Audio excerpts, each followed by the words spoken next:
Hello students, today we are going to talk about movement due to growth.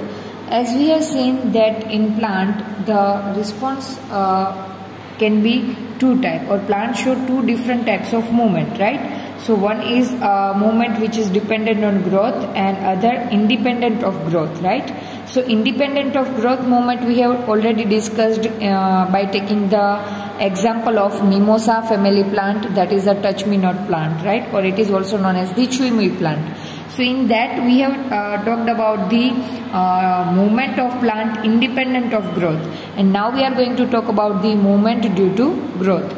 So some plants like the pea plant climb up other plants or a fences by means of tendrils, right? So there are some of the plants, just like we have example of pea plant, which can climb by support of the other plant or fences. These tendrils are sensitive to touch. Tendrils is sensitive to touch. If you are going to touch it, it will going to give the response against it.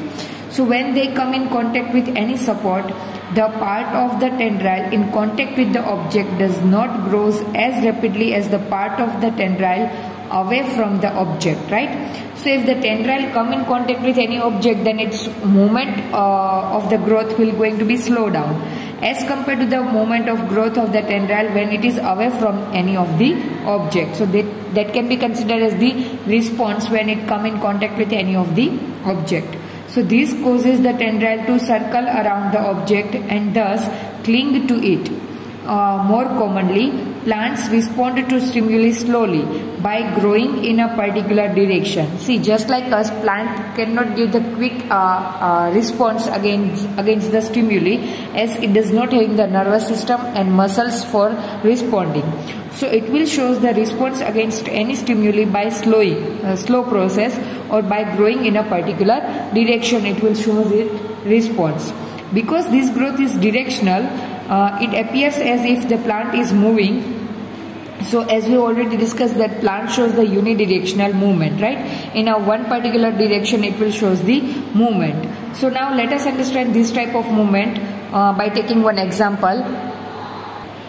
So here we have given one example. As per this activity, if you are going to observe the figure, then response of the plant to the direction of light. So the direction in which the plant getting sufficient amount of sunlight, in that particular direction the stems or branches of the plant will grow, right? So that can be considered as the directional growth of the plant against the stimuli. Now environmental triggers such as light or gravity will change the directions that plant parts grow in, and this directional or a tropic movement can be either towards the stimuli or away from it, right? So here light is the stimuli and the growth will taking place towards the light, right? So in some of the case the growth will or a movement will going to be takes place towards the stimuli or maybe away from the stimuli. So here in this case the movement is towards the stimuli. Okay, so in two different kinds of phototropic movement, shoots respond by bending towards light while roots respond by bending away from it, right? So if you can see here in this example that shoots will going to bend towards the light, while if you are going to observe the roots, then roots will bend away from the light. So there is a two kind of phototropic movement in which one will towards the light and one will away from the light. So it can be considered as the two kind of phototropic movement. Okay, so shoots responding by bending towards the light while roots responding bending away from it. How does this help the plant? So let's see. Plants show tropism in response to other stimuli as well. The roots of plant always grow downwards, while the shoot of plants usually grow upward and away from the earth.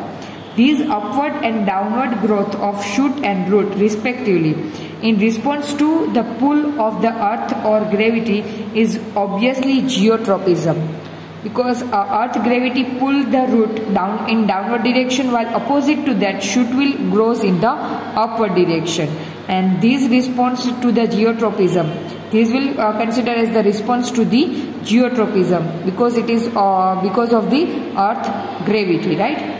If hydro means water and chemo refers to chemical, what would be hydrotropism and chemotropism mean? Can we think of example of these kinds of directional growth or movement? So one example of chemotropism is the growth of pollen tubes towards ovules, about which we will learn more when we examine the reproductive process of the living organism. So this chemotropism, here we have given the example that in the case of chemotropism, the growth of pollen tubes will towards the ovules. And why is it so? That we are going to study in the chapter reproduction in plant, right? Now let us take one example. Let us now once again think about how information is communicated in the bodies of multicellular organisms. So in multicellular organisms, if we are going to talk about the human being, then we are having the sensitive organs or nervous system or muscles to respond against the stimuli very quickly. So the movement of the sensitive plant in response to touch is very quick.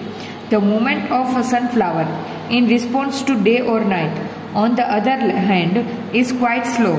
Growth related movement of the plant will be even slower. So if we are going to compare the movement of plant with the multicellular organism, then it would be very different, because in case of human beings or any other animals, the response towards the touch is very quick. It is taking place in a femtoseconds, as I already explained you. But in case of plants, it would be very slow. Just like we can take the example of sunflower, right? During the daytime, sunflower, the flower of this plant will face the sunlight, right? And it would be very slow, quite slow as compared to the response in case of animals or human beings. But the growth related movement will be even very slow, right? Because growth you cannot observe कि suppose कि किसी भी plant के सामने बैठ गए और देखते कि अभी इतना था, अभी इतना grow कर दिया, ऐसा नहीं होता. It would be very slow. So even in animal bodies, there are carefully controlled directions to growth. Our arms and fingers grow in a certain directions, not haphazardly. So controlled movements can be either slow or fast. See, it may be happen that some of the persons having a growth which is not controlled. In that case, the persons having abnormal bodies, like some of the persons are very small in size, which we can consider dwarf, right? While some of the persons are very tall in size, in height we can consider, right? So that is because of the uncontrolled growth of the hormones in case of the human being. So if fast response to stimuli are to be made, information transfer must happen very quickly. And for this, the medium of transmission must be able to move rapidly. So in case of human beings, this medium of transmission is available. That is the nervous tissue or nervous system. While in case of plant, it would not be available, and that is the reason the response towards the stimuli in plants is very slow, while the response towards the stimuli in human being, animals or multicellular organisms is very quickly or rapidly.